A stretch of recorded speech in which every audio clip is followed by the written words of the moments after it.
up north, they knew about the world map.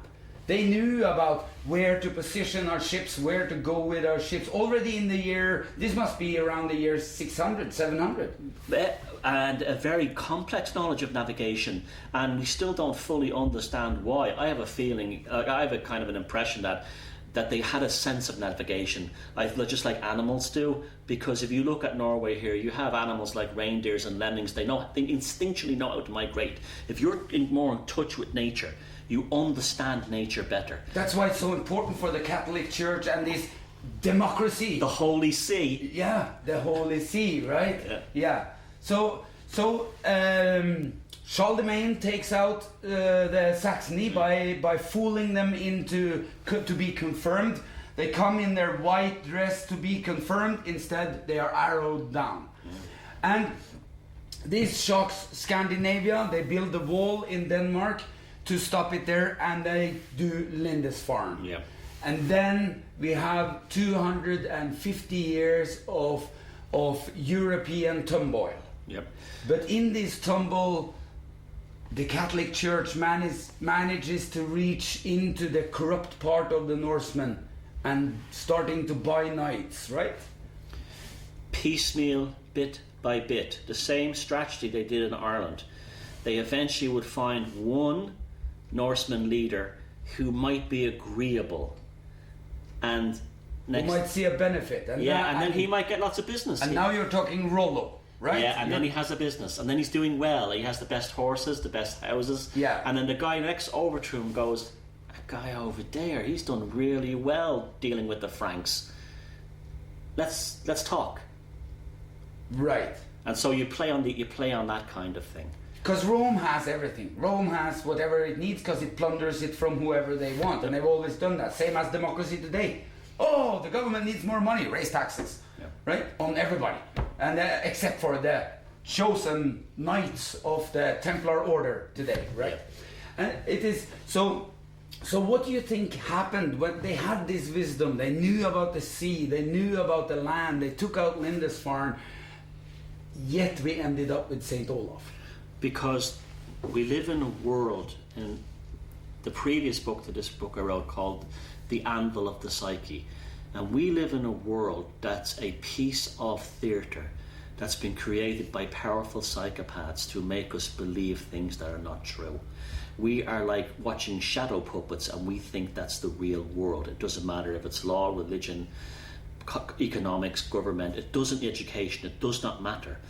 I could say to you, with enough perception management, I could say to you, that is a pink cup.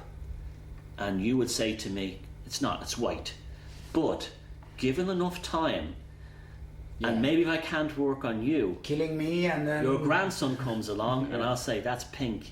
Your granddad said that was white. Your granddad was a fool. He was not educated. You're educated because you see a pink cup.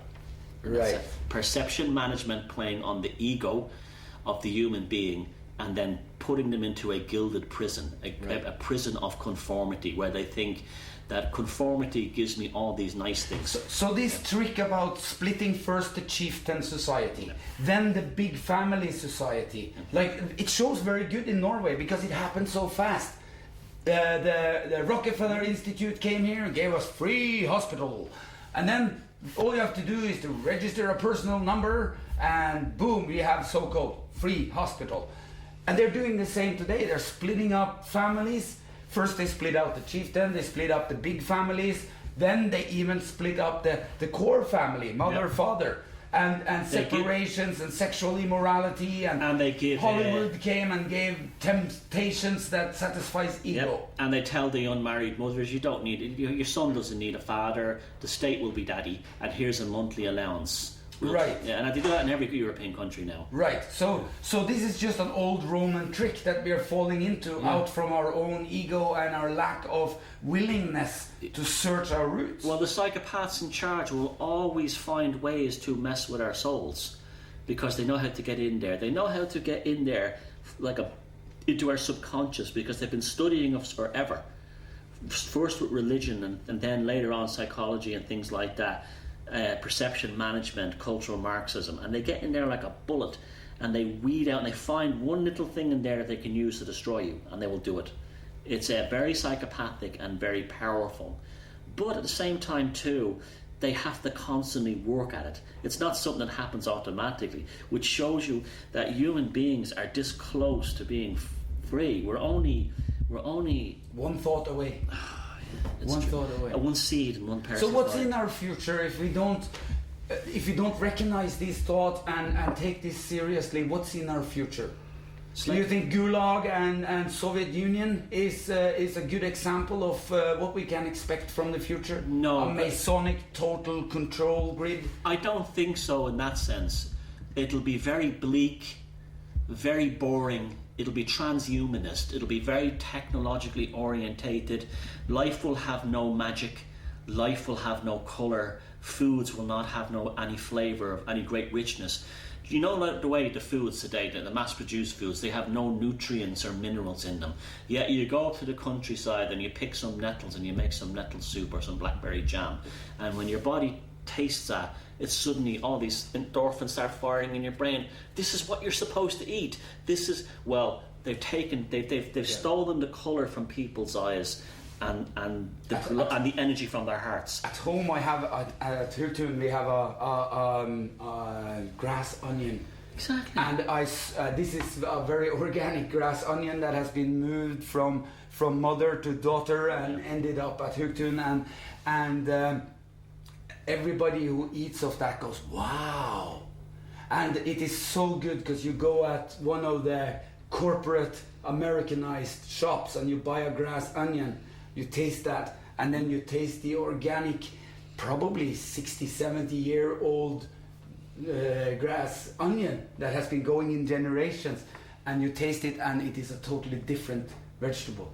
It's like, everything's like that. You go to the supermarket, you buy a bottle of wine, you go home drinking, that's okay. You go down to Spain or Portugal or Italy, and you go to a farm where the family has grown their wine, their own little vineyard forever, and you drink a glass of wine this family has made down there, and it tastes like heaven.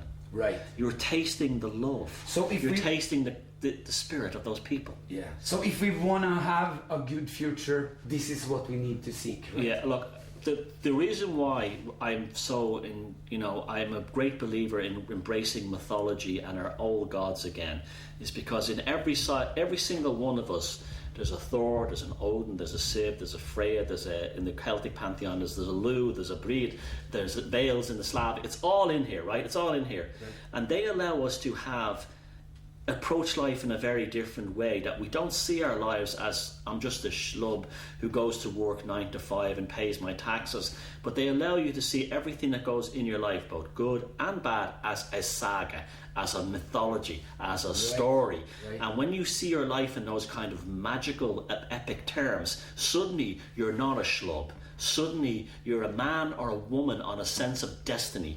And we have value, and everything has value. When you bake a loaf of bread, it's not just a loaf of bread, it's a magical experience. When you when you pick flowers on your garden, it's the same thing. And that to me is the only, and I've looked at everything, I'm not kidding you, the only antidote to this psychopathic, transhumanist techno gulag they have for us is for us to go back and see our lives as a magical story, as an epic of mythology. And we don't need a one God in heaven.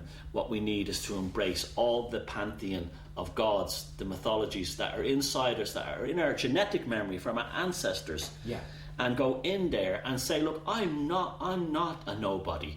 I don't need to wait for the aliens from another planet to come and all that garbage, because that's just an extension of Jehovah. That's just that's the space Jehovah. Right? We have fucked up the world, so we need some alien to come and fix our problem. Bollocks, bollocks. Yeah. What we need inside us is to actually go into those core and get to that moment right here in Norway where I am, when your ancestors and probably my ancestors were here, and to look and say, the Saxons are at the gate. Right. Now is the time to build ships.